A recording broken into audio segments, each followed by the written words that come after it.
behind seismic interpretation. And then we'll move to something practical. We'll see how that can be done on seismic data using OpendTect.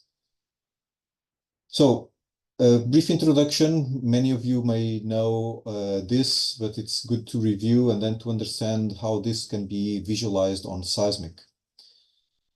So for oil accumulation, oil or gas accumulation to exist, you need several elements and processes of what we usually call the elements and processes of the petroleum system.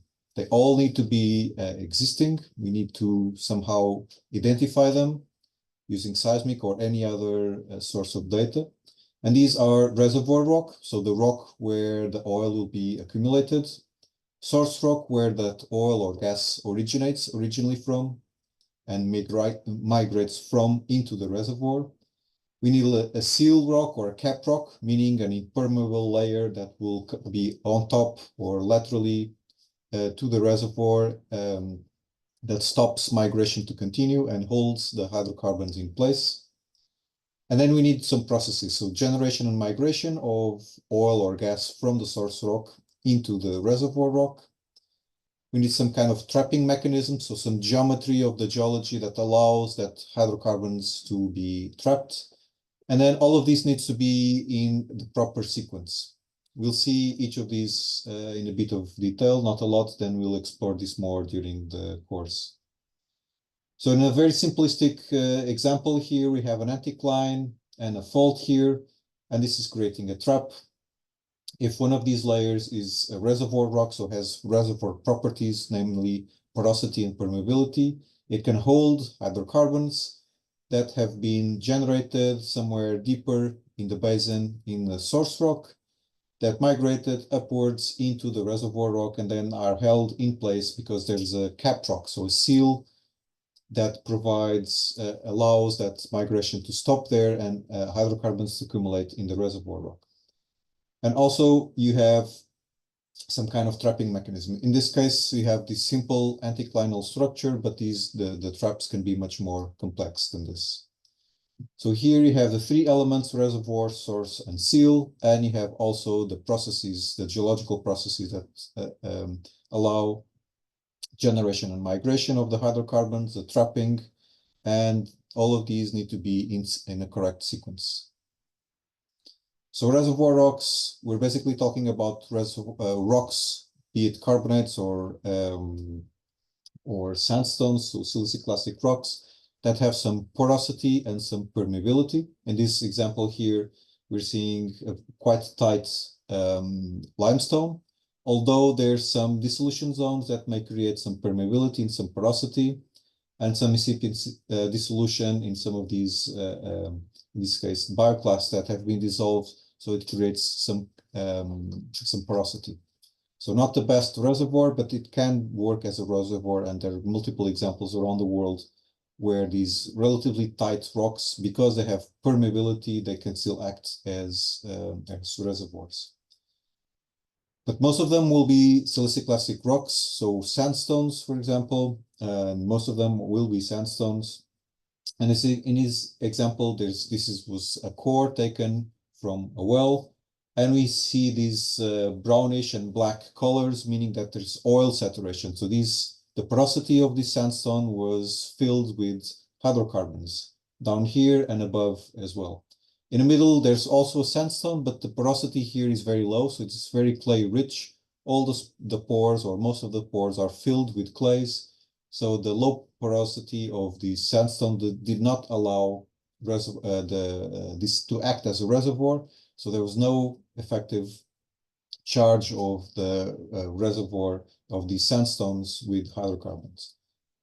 But it did happen down here and up here, and this will, as we'll see during this presentation, also impacts on the net to gross, meaning within the reservoir thickness that we have, some of it will be effective reservoir, others will not be effective reservoir, meaning that these are clay sandstones or shales that will not act as reservoir rocks.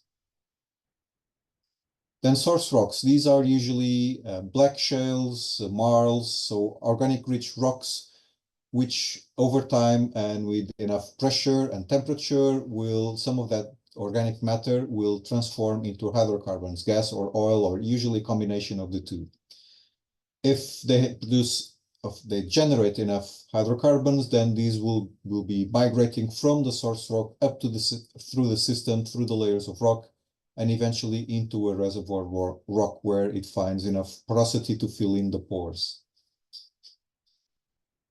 And then the seal or cap rock, these are very low porosity and very low permeability rocks, which ideally will sit on top of the reservoir rock and will stop migration to continue. So hydrocarbons start to accumulate at reservoir level and will not continue their migration. At least part of the hydrocarbons will be, let's say, stuck there at the reservoir level.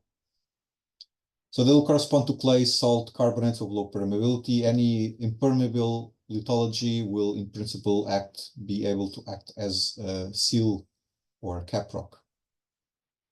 And then the processes. So generation, we need the source rock to be at the correct temperature and depth to be generating hydrocarbons. And if there's enough hydrocarbons being generated in that source rock, they will migrate into the reservoir eventually. And then the trapping mechanism. The simplest one that we've seen before is simply an anticline, so what we call a four-way closure. So it's basically a bump that you can visualize on seismic, which can hold hydrocarbons. So we're forming a geometry which can hold hydrocarbons. But there's many other types of geometries that can generate traps. So for example, against the faults, this is a three-way closure against the fault, for example. And you can have combinations of the two. You can have stratigraphic traps when you have, for example, pinch outs of your reservoir laterally. So there's many combinations, many architecture of the geometries where you can create traps. And then you need all of these elements and processes to be happening at the correct time. So for example, if you have generation and migration of hydrocarbons, they're migrating through the system, but your trap has not been formed yet, then there's no accumulation. The hydrocarbons can migrate up to the surface and they will not accumulate anywhere. Similarly, if your reservoir hasn't been deposited yet, when migration is happening, the same thing. You can have plenty of hydrocarbons in the system.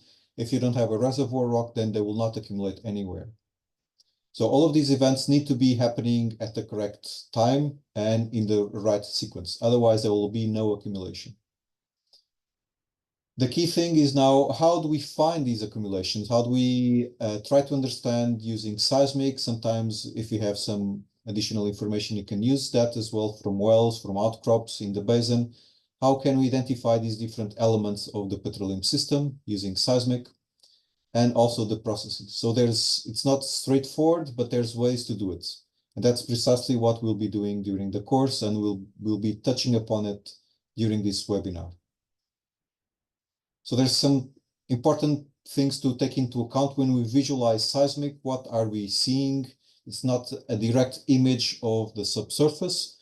What we're seeing is a geophysical image of the subsurface. So you cannot interpret it directly as if we were standing in front of an outcrop. So we need to understand what exactly that seismic image is showing us. So it's actually showing interfaces between layers of rock, usually considerable thick layers of rock, and the different physical properties of these layers. So for example, from layer 1 to layer 2, there's a difference in impedance, which is essentially dependent on the density of the rock. And then from layer 2 to layer 3, again, there's a difference in physical properties. This is what will create the peaks and the troughs that we'll be seeing on seismic. So these horizons that we see on seismic and we can map are actually marking interfaces of layers of rock. So in that sense, it's a bit different from interpreting directly from an outcrop. We need to be aware that we're actually seeing these interfaces of rock. Also important to note on seismic, the scale of observation. So we're usually seeing features which are meter or tens of meter scale up to kilometer scale. So quite different from what we observe on outcrop. So this is, for example, a very large outcrop where we can see an alternation of a limestone dominated sequence and then a shale dominated sequence. and then a limestone dominated sequence here at the top. How will this look on seismic? So the contrast between these large packages of sediment, so from limestone to shales and shales to limestones, will correspond to very large peaks or troughs on seismic. So there will be very prominent horizons on seismic that we can map laterally. Then within these packages, within, for example, here, this package of shales will have more limeish layers that will probably correspond to these lower amplitudes reflectors, horizons that we can also map, but not so clearly. And maybe they will disappear laterally. They will be not so prominent, not so easy to interpret. So this concept, this idea of scale is also quite important to have when we're interpreting seismic. We're always looking at something relatively large. So tens of meters to hundreds of meters. And of course, we can also, if the seismic is big enough, we can also map kilometer scale features. So that brings us to vertical resolution, meaning that very small layers will not be resolved by seismic. They will not be visible on seismic. There's different ways to calculate what's the vertical resolution, but as a ballpark figure, we usually, if we're talking high resolution seismic, at the depth where we usually try to map hydrocarbon accumulations, each of these loops, each of these horizons will maybe correspond to something like 30 meters. If we're very shallow so close to the surface, maybe we can have the resolution up to maybe 10 meters. If we go very deep, then we go into a vertical resolution of about 50 meters or sometimes even more than that. So it's good to have, again, this idea of the scale of observation when we're looking at seismic. It's not directly comparable to what we see, for example, on an outcrop or even with well data. But then if we do have good seismic, then there's multiple things that we can interpret. We'll see some of them when we move to the seismic interpretation in a minute. So we can map horizons laterally, and then with the different types of or different amplitudes that we see along these horizons, we can start to try to map channels, fans, macro sedimentary features that can help us to identify where we'll find reservoir, where it will be more shaly. So probably we'll be looking at seal facies, so shales, for example. So all of this reports then directly to the petroleum system elements that we were talking just now. We can also interpret faults. For example, in this example here, there's multiple faults that we can map. So we can also try to start to characterize, for example, your trapping mechanism. So there's multiple situations here where we can probably start to identify what will be a trapping mechanism. What, for example, in these horts, in this section, that's where probably we'll want to try to identify what can be a trap for hydrocarbons. The faults themselves can also be helpful to understand how hydrocarbon migration happens. So from a source rock somewhere down in the sequence up to probably where the reservoirs will be sitting. So faults can act as conduits of hydrocarbons to migrate upwards. So all of these features can be mapped on seismic. We'll see some examples of this in a minute. Of course, this in an hour, I cannot show a lot, but I can show some things that we can see on seismic, some of these features which can be readily observable on seismic. Then if we have 3D seismic, and I'll briefly show this on the seismic, we can, if we have 3D, we can do these Z sections, so horizontal sections, and we can extract multiple attributes that can help us to identify maps, sediment fairways, so for example, channels, and other features that can be identified on seismic. So this has, of course, a direct impact on the hydrocarbon industry, where we chase hydrocarbon accumulations. We need to find reservoir. We need to understand where the source rock is, if there's migration, and we need to map these hydrocarbon accumulations. There's, of course, other applications in other industries. This has direct applications, for example, in the mining industry. More recently, if you're working with carbon sequestration in geological reservoirs, then the workflows are very similar. So you need to identify a reservoir where you'll inject the CO2. You need to understand if it's stable, if there's not too many faults that can breach and release the CO2. So there's many applications, not only on the oil and gas industry, where seismic data can be directly used. Then there's more advanced applications where we can try to characterize the reservoir properties based on the seismic properties. So if, for example, if you have a well and you have porosity measurements along the well, you can try to match that with seismic properties and extrapolate. So do it on a 2D or 3D view to try to build, for example, porosity models. The same thing can be done for source rocks, for example. If you have source rock data from a well, then you can try to associate that again with a different seismic property and try to extrapolate to understand how rich your source rock is laterally. So there's many applications of seismic data to the oil and gas industry, and as we were just talking, for other industries as well.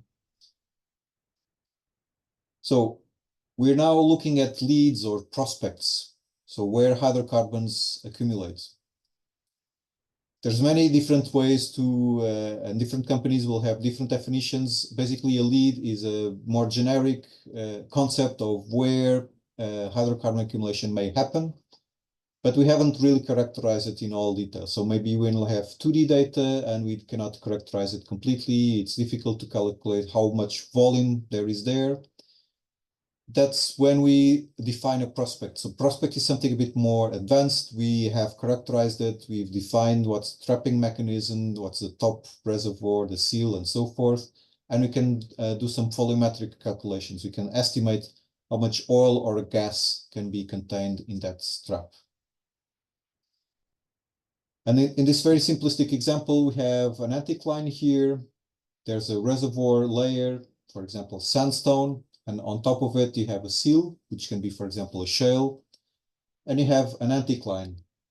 So this part of the reservoir is potentially a hydrocarbon accumulation. If you have some kind of evidence, some indications that you have hydrocarbons migrating through the system, they will accumulate in this reservoir rock because it's porous, it can contain hydrocarbons in its pores, and it's being held there because of the seal which is on top of that.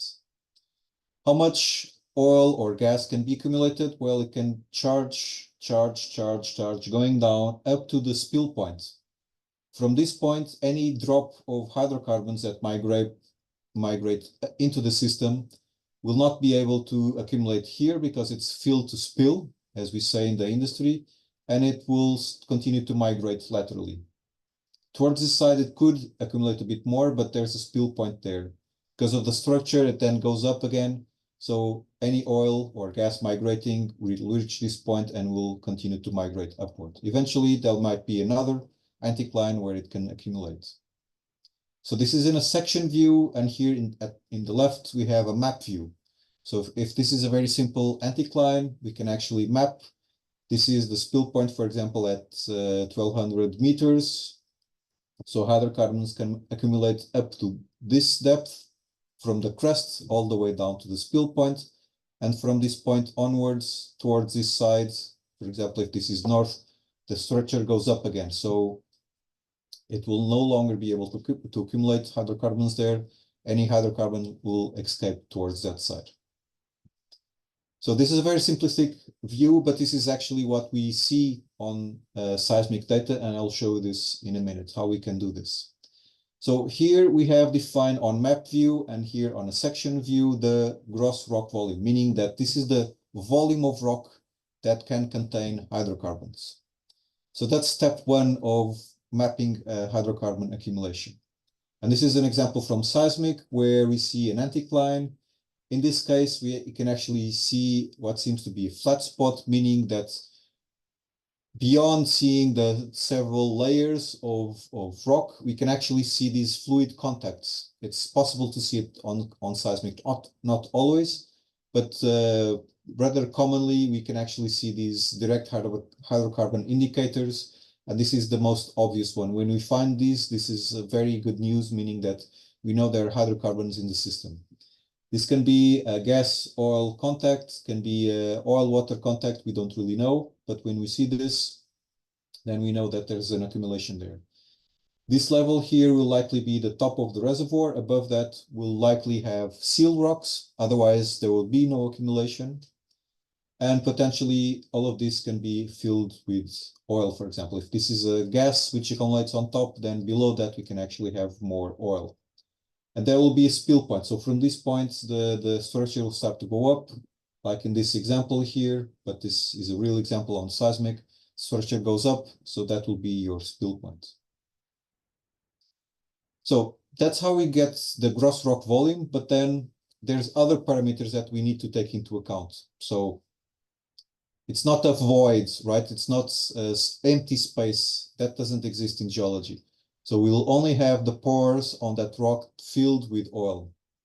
So to calculate the amount of hydrocarbons, we need to multiply that by your porosity. So you need to somehow estimate the porosity of your reservoir from nearby wells or something, and then you get the amount of space, amount of volume that can actually be filled by hydrocarbons. So anything from 5 to 35%, depending on the type of reservoir and how it's going to be produced, can be considered reservoir rock. And then within that interval, as we saw, there might be parts of that layers that are effective reservoir, meaning that have enough porosity, it's charged with hydrocarbons, but there will be other parts which are more shaly, for example. So they will not act as reservoir. That's when net to gross comes in. So the gross meaning that that's the whole thickness of your reservoir, but only part of it will actually be reservoir, will be net reservoir. So that's when net to gross comes into play, and it varies from 0 to 1, or in percentage from 0 to 100%. So that's something else that you need to multiply into your gross rock volume to know exactly how much of it can be actually filled with oil or gas or both. Then hydrocarbon saturation. So there's always a bit of water in the system. It can be close to 0, but usually it's not usually 0.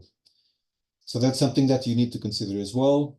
And then the formation volume factor, meaning when you pump your gas or your oil up to the surface, gas usually expands. So you actually have more gas at the surface that you have at depth because it's under pressure. And then oil, depending if it's very gas or rich or low gas, it can actually expand or reduce the volume at surface conditions. So all of this, you need to put it into an equation. So your original oil in place will be a function of your gross rock volume, your net to gross, your porosity, your hydrocarbon saturation, and your formation volume factor. This is the same thing on a graphical view. So your gross rock volume, then only part of it will actually be net reservoir. There will be non-reservoir facies somewhere there. The porosity, so that will be the matrix.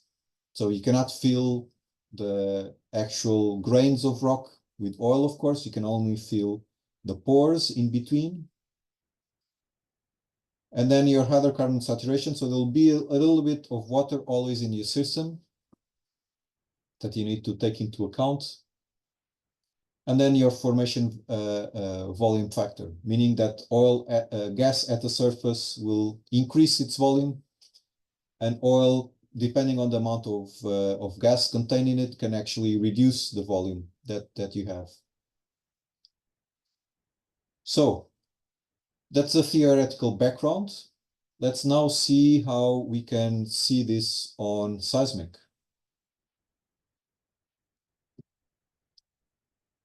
So let's move into OpendTect. This is how you start with in OpendTect. It only shows an empty space. In this case, I've already loaded some seismic data. During the course, we'll go step by step. How do you load seismic? How do you check the quality of the seismic and so forth? For sake of time, during this workshop, I've just done that already. So let's show one inline here. And this is the typical aspect of seismic. So in this case, this is offshore seismic, so that will be sea bottom up there. And then you'll see the several reflectors, which will correspond to the several geological layers. If you go to the bottom, you see that it becomes a bit more complex. There's actually a salt dye here. So salt, you may know that if you have it in geological sedimentary basins, it will likely start to move because of different processes, because salt has very different physical properties than the other rocks. It will start to move and may form these diaperic structures. And this is what we see here. So it can form quite complex structures. In addition to that, we can actually see a very large fault running across here. So we see there's a discontinuity. For example, this package here of sediments in the left is offset by this fault, by this very large fault, then here to the left. So this is a normal fault, we can tell, because of its inclination, and the fault block on the left is stepping down in relation to the block on the right side. So we can tell it's a normal fault. And then we can actually see more faults here also as well. We won't be mapping faults in this webinar. We'll be doing that in quite a bit of detail during the course. But actually this fault is quite important because the source rock in this petroleum system, and this is this seismic is from the North Sea, which is a very well-known petroleum province. So we know there's a lot of oil and gas in the system. And in this case, this fault is actually serving as a conduit. So it's allowing hydrocarbons to migrate through it or just along it from the source rock, which is located somewhere down here, up to an accumulation, which we'll be characterizing in a minute. We'll be seeing that in a minute. Let me just open one more line. So in this case, in a perpendicular direction, cross line, and we're seeing similar things. So the salt dye appear down here, creating a relatively complex structure. The fault is not very easy to see. So you need to see faults in the more or less perpendicular direction. Otherwise, if you're seeing in a parallel direction, the fault will be coming in and out of that observation plane. So it can be observed here, but here it's not really visible, or may be coming in and out of that plane. We do see other smaller faults down here and there as well, but not so clearly. Let me show you something else. So because this is 3D survey, we can see these vertical planes, inlines and cross lines, and we can also do diagonal lines, but we can actually see Z slices, so cutting across horizontally. And this is what you see. So we're cutting across at a very deep section, so we're actually seeing the salt dye appear here, and we can tell it's relatively complex. There seems to be another one there. And in this case, we're using a different color palette. We can also change that depending on what we want to see. And for faults, it's usually advisable to use grayscale colors. And we're actually seeing the fault traces of these faults here that we were observing before on a vertical section. Because we have 3D, we can actually see them on a horizontal section. And they're very nicely observed here. So you can actually see this fault here and the fault trace, not just on a vertical section, but also on a horizontal section. And this one as well. And so there's family of faults running across here, and then there's actually another one with a different direction. So all of these can be mapped in a lot of detail, and we'll be doing that during the course. So this is in a only a few minutes what you can see on seismic, and already we're seeing so many different features of the geology. Salt dye appears, faults, different types of horizons. So really seismic is a unique way to understand the geology of the subsurface. Mind you, it's an indirect method. So all of this that we're seeing, it's quite clearly observable. but it's an indirect method. So we're seeing a geophysical image of the rocks. They're not the actual rocks themselves. So we need, eventually we'll need to drill a well, go through these rocks to make sure to really understand if these are the rocks that, or what we interpreted as reservoir rocks, as seal and so forth, are actually those types of rocks. So until we drill, we can never be completely sure. And that's part of the risking method that we haven't addressed. But when we are calculating volumetrics, then we also do a risk assessment of all of these features, the presence of reservoir, source, rock, seal, and so forth. Right, so we've seen how the geology is looking. Let me switch off some of these. Let's now focus on the hydrocarbon accumulation. So we're seeing these very large faults going probably all the way to the surface. And there's something odd here. So these are the layers, so the horizons that we can map, marking the difference between different geological layers. So going from a shale to a carbonate to a sandstone and so forth. But there's a situation here where part of this is a bit odd. It's a bit strange because it doesn't seem to be conformable with these layers. So we see the layers going up and forming kind of, it seems to be like an anticline against this fault. So there's this low relief anticline next to the fault. But there's a level here which doesn't seem to be conformable, and with very high amplitude. So you can see very bright colors, very negative and very positive amplitudes at this point here, and they stop at the fault. So this is something odd, something peculiar, which you wouldn't be expecting in case these were just layers going, or this anticline going into a fault. We can actually move this a little bit forward and back, and it seems to be the same features. So again, against this fault, we're moving the seismic a little bit forward and backwards. And it does seem to be very odd. And in some of these lines, actually, this seems to be very flat. So what we're actually seeing here is what we call a flat spot, meaning that we're likely seeing a fluid contact. We don't really know if it's a gas, oil contact, water, oil contact, oil, gas, water contact. But when we see something like this, which is not conformable with the stratigraphy, so we see an anticline here, and then suddenly we see something flat. This is a direct hydrocarbon indicator, meaning there's a fluid contact there, and it seems to be matching where you'd expect to find an accumulation. So this is an anticline against the fault. This is a trapping mechanism.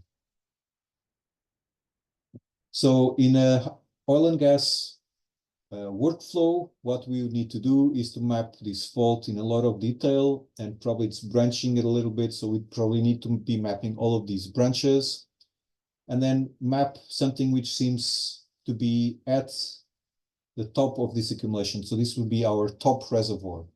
So the interface between the reservoir rocks and the seal above.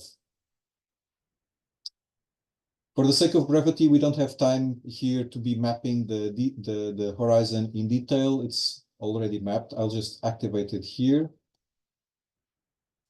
And I'll just show it at the section. Here only at sections. And it's this blue horizon. It's not perfectly mapped. So it seems to be matching this horizon here and then goes up to across the fault. Here we need probably to map this in a bit more detail, and then goes along here. So the interpretation is not perfect. In a real situation, we would need to map this in a lot more detail. But for this exercise, it seems to be doing a fairly good job. It's near top reservoir, goes across the fault, goes down here, and seems to be matching here the amplitudes, this bright spot, this flat spot that we were seeing. So let's see how this looks on 3D view. So let's display it in full. So let's see it in map view. So let me just change here the color bar to something more easy to visualize. And this is what we can see. So the whole structure is going up, but there's a place here where it seems to be forming not a very big accumulation. There seems to be an anticline here against this fault. Let me switch off seismic. And we can actually see the fault trace going across here, and then this anticline, not very well defined, but there's certainly something here, and you can actually see it on the contours. So I've asked OpendTect to calculate the contours. It's very low relief, so we're talking probably only a few meters of relief from the crest to the oil-water contact or gas-oil contact, we don't know, but it's definitely here. So there's a oil and gas accumulation. Unfortunately, we don't have the seismic towards this side, but it most likely closes towards this side. So we have this small anticline closing against a fault. Okay, is this enough? Well, we can actually extract more geological data from this. What we can do, and let me just switch this back on, is that we can display the amplitudes of the seismic on top of the horizon. Again, because we have 3D, we can do this. If we only had 2D data, 2D lines, we couldn't do this. But nowadays, in most places, you'll have 3D data to work with. So we can actually display the amplitudes over the horizon. So let's do that. So now we're seeing the Z values, meaning where it's low, where it's higher. Let's now display the seismic data. Switch this off. And what we see, well, there's clearly a very bright anomaly here.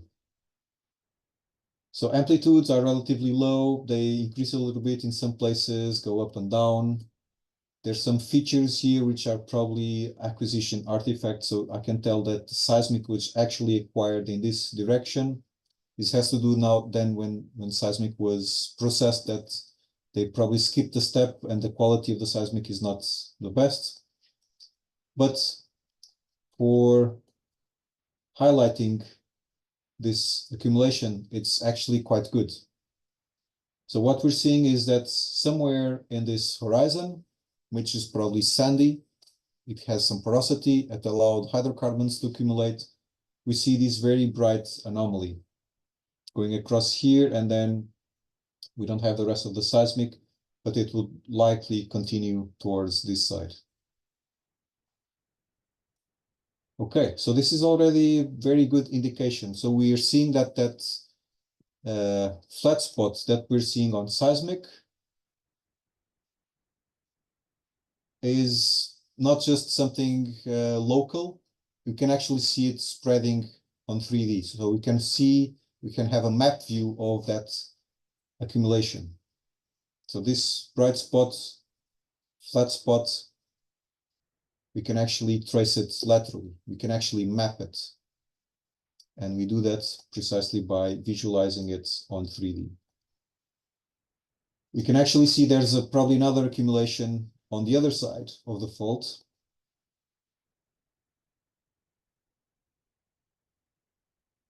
And probably corresponds to this, also seems to be a smaller flat spot there. Here it's not so easy to characterize because this actually seems to correspond to a syncline and not an anticline, so probably the accumulation is very small, but it's still visible on seismic. So the amplitudes are very high because you have a reservoir filled probably with gas or with a bit of oil as well. That will change the physical properties of the rock.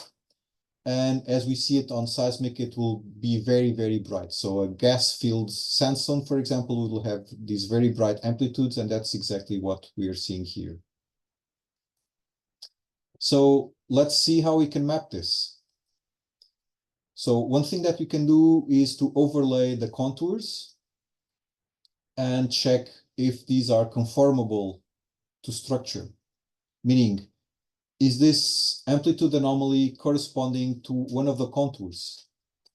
So we saw that this is a flat spot. So if this flat spot is truly horizontal, so it should correspond to one of these contours. So it should be conformable to structure. Mind you, this is never completely perfect. Depending on your seismic and on your accumulation, it's not clear cut. But if you see it's generally following a contour, then you can be quite confident that this is indeed a hydrocarbon accumulation. So let's have a look. Well, overall, for example, this contour here at 520, it seems to be matching quite well. It seems to be parallel to the amplitude anomaly. And there's probably a contour, then we need to go into a lot of detail deeper down. So something like 525, 24, it's difficult to say. That would probably correspond to the exact depth of this amplitude anomaly and where it shuts off. So meaning that you have your reservoir rock, it's more or less the same everywhere, same properties, but you get to this point and it's filled with gas, for example. And that's why you see the anomaly. And it seems to be conformable with depth. Not perfectly, it never is, but generally it seems to be conformable with depth. So let's create a horizon with a constant depth that will allow us to visualize it better. So I've done that before. I've called it oil-water contact, although this could be a gas contact as well, at 525. Let's activate that. And this can be done on the fly with OpendTect. And so we have now what seems to be an oil-water contact. And we're basically isolating this anticlinal structure. Not perfectly, again, you can have a few meters difference where the gas or oil can be present or not. But we're isolating this structure here. So the anticline, very low relief anticline, so probably only a few meters from the rest. At oil-water contact, so where we see or seems to be corresponding to the contact. So what's next? So usually the next step is that you create a polygon to define your accumulation. You need to start putting some numbers in. You need to know an area and eventually a gross rock volume. So that's the next step. Let me switch off the faults here, and we can create a polygon. So I've already created one. We can create a new one. It's just a matter of clicking around here, the accumulation. This was done fairly loosely in a real workflow. Of course, you need to be very detailed and try to be as accurate as possible to match the accumulation here. So we've created a polygon, and now we can ask OpendTect, and most, I would say all interpretation softwares allow to do this. You can ask it to calculate volumes, and that's what you can do here. So right click, calculate volume. So within this polygon, from the base up to some level, and we want to calculate it up to this FS8 horizon. That's the one that we're seeing here. It will ignore negative thicknesses, meaning, for example, this place, the structure is a bit irregular and it actually goes down and up, so it will ignore that. Upward, meaning that it will calculate from this level up to the horizon. And because this seismic has not been converted to depth, we need to use a velocity model, a simplistic one that will be calculating this too. Again, in a proper workflow, you would have your seismic in depth. In this case, it's still in two-way time, the way it is originally acquired and processed. But for this exercise, we'll just keep it simple. So let's calculate. So we have around 12 square kilometers, so it's not huge, but still quite significant, at least in terms of area. And then we have these cubic meters. So this is your GRV, your gross rock volume. If you remember the slides that we were just seeing a few minutes before we started using OpendTect, this is your starting point. So this is the total amount of rock from your oil-water contacts up to the top of your reservoir where oil or gas can be stored, can be contained geologically. So this is your starting point then to calculate. Let me go back to the slides.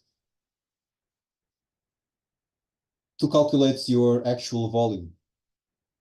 So that's your GRV that we just calculated. Then you need to assume some net to gross from regional knowledge, for example, or if there's a nearby well, you can try to understand in that sequence how much of it is actually sand, how much of it is shale, for example. It can be 80%, something like that, 50%, depends. And then within that net reservoir, what's your porosity? Are they very good sands, like 30% porosity? Are they just okay and they have maybe 50% porosity? And then you have to somehow also estimate your hydrocarbon saturation from nearby wells. Previous discoveries, for example, will tell you if you have close to 100% hydrocarbon saturation or if it's less than that and there's a lot of water in the system. So with that, you can calculate your original oil in place or gas in place and see if it's economic or not. So of course, then follows, there's a risk, of course, that you may find oil or gas, but not enough quantities. You need to assess the risk. You need commercial evaluation, meaning if you get to, I don't know, 60 million barrels, is that economic? Is it worth drilling a well and start to explore and produce from these fields? It depends. The economists in your company will tell you if that's big enough or not. So there's, of course, still a lot of work until a prospect is drilled, but these are the first steps. And what we've just seen is, in a nutshell, the workflow that we use in the oil and gas industry to identify a hydrocarbon accumulation, characterize it, isolate it from the rest, and put some numbers in. Have some gross rock volume numbers, an area, and from there we can start calculating how much oil or gas there is in that accumulation.